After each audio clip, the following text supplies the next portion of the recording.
Nessa nova classificação, no qual o nosso novo nome é o distúrbio da interação intestino-cérebro, nós temos, professor Kalil, uma nova visão do nosso paciente.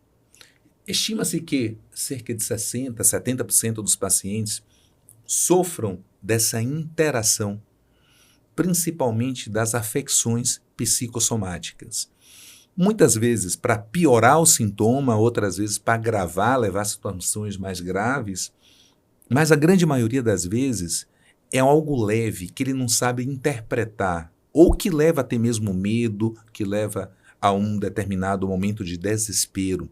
Ele procura o médico e o médico tem que ter uma informação. Nós vamos agora para o querido clínico, aquele que está na unidade básica de saúde, o gastro que está numa unidade distante, sozinho, muitas vezes, sem uma equipe multidisciplinar. Vamos destrinchar alguns dos fatores que você, psiquiatra, poderia nos dar de pílulas de conhecimento para que nós tenhamos, em um determinado momento de interação com o paciente, no acolhimento, uma atenção para poder ouvir mais. O primeiro deles é a ansiedade.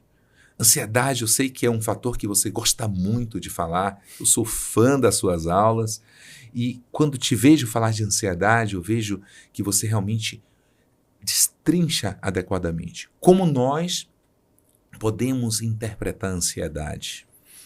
Olha, essa colocação é ótima, Fábio, porque nós precisamos entender o que é ansiedade. A ansiedade, se eu pensar do ponto de vista psíquico, ela é resultante de um conflito interno. Essa seria a manifestação da ansiedade. Mas eu tenho dois grandes tipos de manifestação. As físicas, que aqui no Brasil a gente chama de angústia, ou a ansiedade psíquica. Então eu tenho duas manifestações. A ansiedade física ou angústia, ela é representada por aperto no peito, taquicardia, sudorese fria de extremidades, sensação de desfalecimento. Eu vou tendo uma série de sensações clínicas. O paciente pode chegar e dizer que está se sentindo oprimido, com uma mão apertando, ou com uma bola subindo e descendo aqui atrás do peito. Então, essa é uma manifestação física, que geralmente ele vai a um pronto-socorro, ele pode achar que está tendo uma crise maior, que está tendo alguma coisa assim.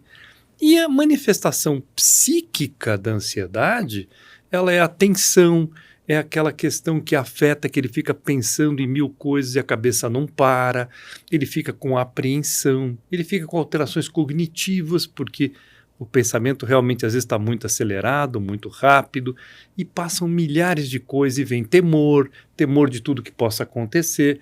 E se a gente pensar, o conteúdo da ansiedade, ele é sempre negativo. Ele é sempre de que algo ruim poderia acontecer ou está prestes a acontecer. Então, é uma cabeça que não para e muitas vezes com manifestações físicas, de muitas formas diferentes. E às vezes a manifestação física é que vai a um pronto-socorro, a um pronto atendimento, ou ela está dentro das nossas questões do consultório. A gente precisa lembrar que todos nós temos ansiedade em algum momento. E ela não é necessariamente ruim. A ansiedade, ela nos prepara para uma situação. Se eu vou ter uma reunião, eu vou me preparar para uma reunião. Se eu tenho uma conversa com alguém, se eu tenho uma situação com uma chefia, eu vou me preparar para situações. A ansiedade, ela é sempre antecipatória. Eu antecipo o que possa acontecer e tento me preparar. O Darwin tem uma frase interessante, né? Na teoria da evolução da espécie, ele diz que o animal que não tivesse ansiedade não evoluiu. Porque a ansiedade fez com que ele guardasse comida, que ele dormisse num lugar mais protegido para não ser predado. Então a ansiedade não é só ruim, ela nos prepara para uma situação, ela nos deixa ativos. A ansiedade que é ruim é aquela que nos paralisa. A ansiedade que é ruim é aquela que eu tenho um monte de sintomas físicos e fico abarrotado dessas sensações e é muito desconfortante. Então, ansiedade, a gente precisa entender isto, ver isto, e na medicina nós temos uma situação delicada, porque a gente lida com doenças, e as doenças podem gerar ansiedade também, além da ansiedade da vida, das questões que me acontecem e tudo. Às vezes um diagnóstico de uma doença mais delicada, às vezes uma situação que está ocorrendo com família, uma situação que está ocorrendo e que pode nos afligir de alguma forma, ou sintoma que eu não estou entendendo o que está se passando. Eu recebi hoje um WhatsApp de um paciente dizendo: olha, eu não estou suportando mais essa dor que eu estou sentindo. Ele está com uma alteração na próstata extremamente delicada, mas ele já está antecipando que ele vai ter que operar, a consequência disto, ele já acha que é um tumor, e aí a cabeça vai embora, né? Então, isso que a gente tem que ter bem claro para a gente. Entender essa ansiedade, se é algo situacional, é uma coisa específica da vida, ou isso é um tipo de funcionamento desse paciente com tudo, ou isso está sendo agravado e pode falar a favor de uma patologia que está agravando, e aí a gente precisa fazer uma intervenção.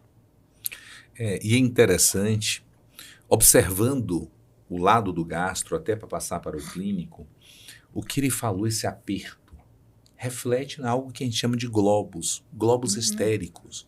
É uma sensação o tempo todo que o paciente está tendo uma disfagia, muitas vezes ele entra no desespero, querendo endoscopia, achando que tem uma neoplasia. Muitas vezes o paciente tem uma pirose funcional, tem uma hipersensibilidade ao refluxo, e nós achamos que o paciente deve ter um refluxo refratário, mas na verdade é uma sobreposição de uma doença funcional frente a uma doença orgânica. Ou muitas vezes nem doença orgânica o paciente tem. Passando para o tubo digestivo, nós temos aquele paciente que está com aperto, uma dor dilacerante ou um empachamento, uma plenitude, achando que em algum momento o estômago deve estar com alguma neoplasia. O que você falou, ansiedade leva ao medo. O medo, muitas vezes, ou mobiliza o paciente com medo de fazer um diagnóstico, e aí é importante o clínico saber se esse paciente tem algum sinal de alerta, se esse paciente está perdendo peso, se está tendo algum sangramento nas fezes, se esse paciente está tendo algum distúrbio, não está conseguindo se alimentar, porque aí deixa de ser somente algo sensorial para ser algo orgânico.